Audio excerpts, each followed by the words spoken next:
Você sabia que o exército de Hitler durante a Segunda Guerra Mundial não era formado só por alemães? Hitler também tinha soldados que não eram alemães e sim provenientes de outros países. No meio das tropas nazistas havia soldados indianos, russos, franceses, dinamarqueses, argentinos, espanhóis, etc. E o mais interessante é que a maioria desses soldados estrangeiros estavam integrados não ao exército alemão propriamente dito, mas sim às Waffen-SS, o exército particular do Partido Nazista. Por exemplo, as SS tinham um regimento de infantaria inteirinho formado por soldados indianos que foi numerado como 950º, mas que ficou mais conhecido como a Legião Indiana ou a Legião da Índia Livre. As SS também formaram uma divisão de infantaria, a do 150º, com soldados espanhóis que ao longo da guerra foram reforçados com cubanos, portugueses, argentinos, etc. A tal divisão espanhola ficou conhecida como a Divisão Azul. Foi formada também uma legião com soldados árabes e africanos. Nos países que os alemães ocuparam militarmente durante a guerra, como França, Dinamarca e partes da União Soviética, também foram recrutados soldados entre os locais, como a 33ª Divisão de Granadeiros das Waffen-SS Carlos Magno, formada por franceses, a 5ª Divisão Panzer das SS Viking, formada por suecos, noruegueses e dinamarqueses, e o 15º Corpo de Cavalaria de Cossacos das SS, formado por cossacos russos.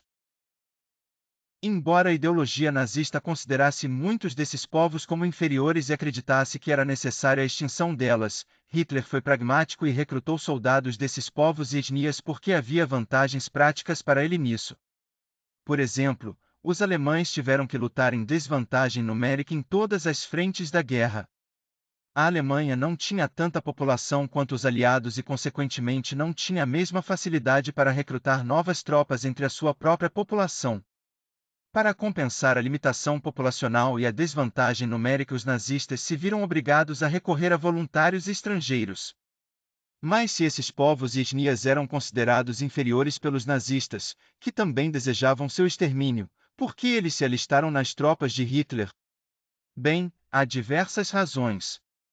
Por exemplo, entre os franceses, noruegueses e dinamarqueses, por exemplo, tinha quem tivesse alguma afinidade ideológica com o nazifascismo. A Espanha, por exemplo, era governada pelo generalíssimo Francisco Franco, um ditador com fortes inspirações fascistas. A Divisão Azul foi uma forma de Franco ajudar Hitler sem envolver diretamente a Espanha, sem a Espanha precisar entrar oficialmente na guerra e ter que arcar com qualquer eventual consequência dessa decisão. Os soldados da Divisão Azul eram espanhóis, mas oficialmente não estavam como a serviço da Espanha, estavam lutando como se fossem mercenários e voluntários por sua própria conta em risco, sem comprometer o governo espanhol. No caso argentino, por exemplo, muitos argentinos eram filhos ou netos de italianos, alemães, etc. Por isso, tinham uma tendência a terem afinidade com as ideologias nazifascistas. Muitos desses viam a terra natal de seus ancestrais como uma segunda pátria, em alguns casos como uma primeira pátria, ficando à frente da própria Argentina.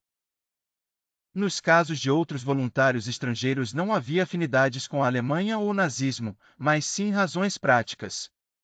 Havia pragmatismo.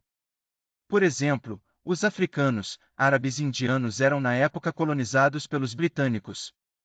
Eles tinham o desejo de deixarem de ser dominados pelos ingleses, mas sozinhos não poderiam fazer muita coisa contra o exército britânico. É aí que os alemães, que também estavam lutando contra os ingleses, estenderam a mão prometendo ajudar na luta contra a Inglaterra. O inimigo do meu inimigo é meu amigo, como diz o ditado. Os japoneses, por exemplo, também recrutaram dezenas de milhares de soldados indianos que pretendiam conquistar a independência da Índia. No caso dos russos, eles eram um povo eslavo, logo, estavam na lista negra de Hitler, estavam marcados para morrer em campos de extermínio. Mas muitos russos eram contra o regime comunista que se instalou na Rússia após a Revolução Russa de 1917. Muitos deles eram ainda leais ao czar, outros eram anarquistas, outros republicanos anticomunistas. Muitos deles lutaram contra os bolcheviques na Guerra Civil e, ao serem derrotados, fugiram para fora da Rússia. Mas viram na Operação Barbarossa, a invasão alemã da União Soviética, uma oportunidade para derrubar o regime comunista e se aliaram aos alemães, que tinham um inimigo comum. Além disso, já durante a invasão, muitas tropas soviéticas foram derrotadas, cercadas e rendidas pelos alemães e receberam dos alemães a proposta de entrar para as fileiras alemãs para não irem para os campos de concentração. Muitos prisioneiros de guerra soviéticos aceitaram a oferta. Mas se tanta gente de tantos países foram capazes de se unir aos nazistas, será que algum brasileiro também lutou por Hitler? A resposta é sim. Embora que quando se fale na participação brasileira na Segunda Guerra lembre-se apenas da FEB, que lutou contra os alemães, houve também brasileiros que lutaram do lado alemão. Aqui no Brasil também havia simpatizantes do nazifascismo.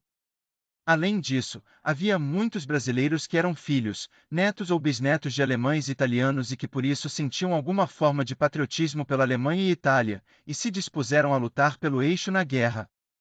O exemplo mais conhecido de um brasileiro que lutou pela Alemanha nazista foi Egon Albrecht.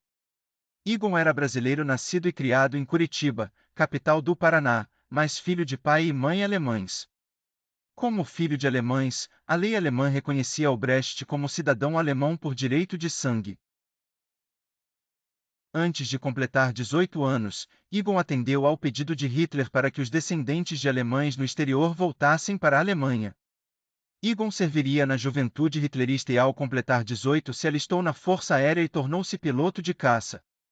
Na academia, Egon foi aluno de um dos maiores ases alemães, Rudolf von Moriau, e seria colega de turma de outros grandes ases como Adolf Galland, Erich Hartmann e Hans-Ulrich Rudel.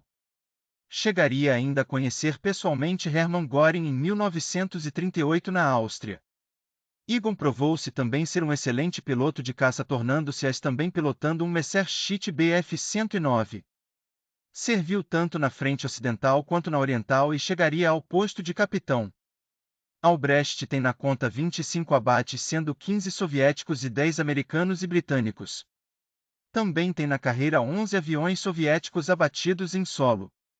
Esse score tornou Albrecht um dos 50 maiores ases alemães. Egon Albrecht, junto com Pierre Klosterman, são os únicos pilotos militares brasileiros com o título de as.